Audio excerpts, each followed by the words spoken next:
بسم الله الرحمن الرحیم. توکم پالنه تر یو حده طبیعي خبره ده.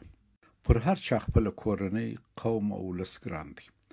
هر څوک هویت لري او د پیژندګلوۍ لپاره باید هغې غټې کتلې ته ځان منسوب کړي چې دی پکښې ژوند کوي.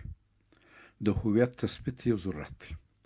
د پیژندګلوۍ تر حده قبیلې ته ځان منسوبول اسلام جایز بللی دی.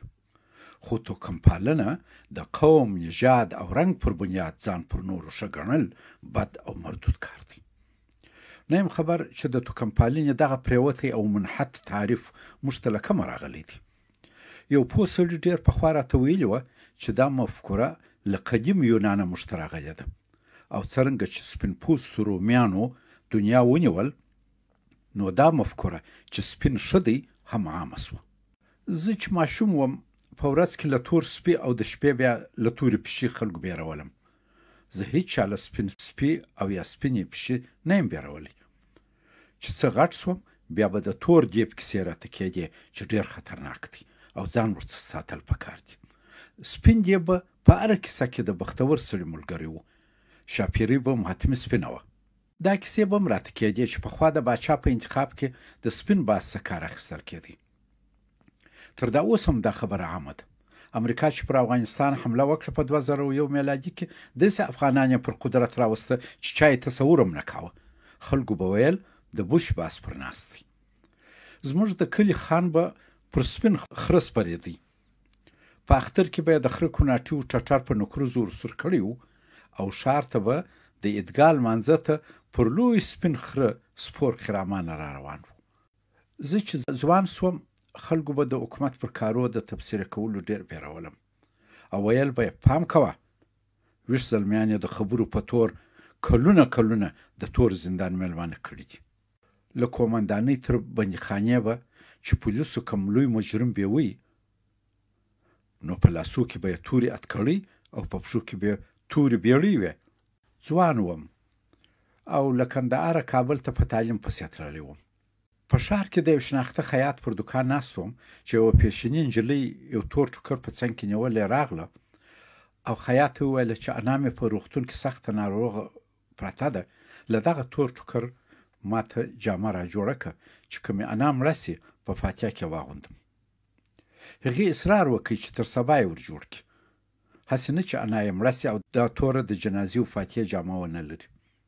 خیاط ورته وویله چې سبا ته یې نسم جوړولی، بل سبا راسه، زه نن د یوې بلې نجلۍ د واده د سپین کمیس په جوړېدو مصروف یم. هو، زموږ په غرب وهلي خلکو کې د واده کمیس سپین او د فاتحې کمیس تور دی. ځوانان مو هم اکثره غواړي د سپین نجلۍ سره واده وکړي، نور نو چې هره بلا وي. زموږ خلک د سقاوي هرج و مرج، د خلقیانو د قتل عام او د استجمي مهاجرت دوره او وروسته د تنظیمونو انډوخره هم تورې دورې بولي. خو د امریکایانو د تسلط اوږده دوره چې تر هغو ټولو یې ډېر تخریب وکړي، څوک توره دوره نه بولي. دا ځکه سپینو امریکایانو راباندې راوستې ده. هر عیب کې سلطان پسندد هنر است. یو څوک چې بد خبر واوري او متاثر سي، نو هغه بل ته وایي ته وا توره ټاکه پر ولوېده. ما تر اوسه سپینه ټاکه نه ده اورېدلې.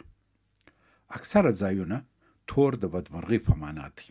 تور کارګه چې د چا پر بام کښیني بد انګیرل کېږي، خو سپینه کوتره نیک فال دی. سپین بیرغ په موږ کې د سولې او سلام سمبول دی.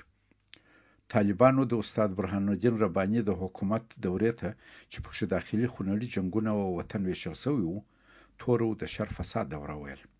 نو ځکه یې سپین بیرغ چې د سولې سمبول و پسې راپورته کوي. په جنګ کې سپین بیرغ پورته کول او یا سپینه کوتره په هوا کول د سولې معنا ورکوي.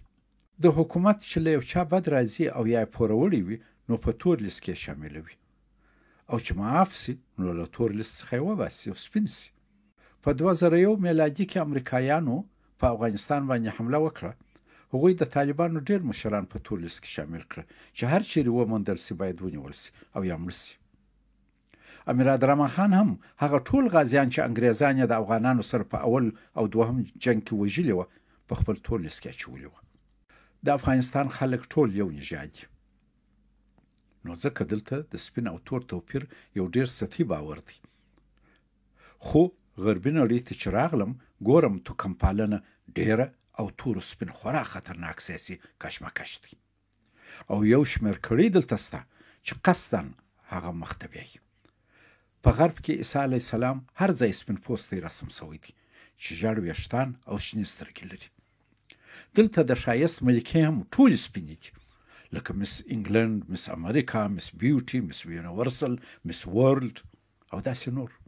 په لندن کې د صدر اعظم دفتر سپین تالار یا وایټ هول بولي او په واشنگټن کې د امریکا د جمهور رئیس دفتر سپین ماڼۍ یا وایټ هاوس دی.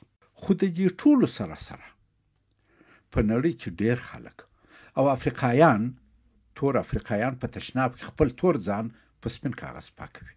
د افغانستان بیرغ 3 رنګه دی: تور، سور، زرغون.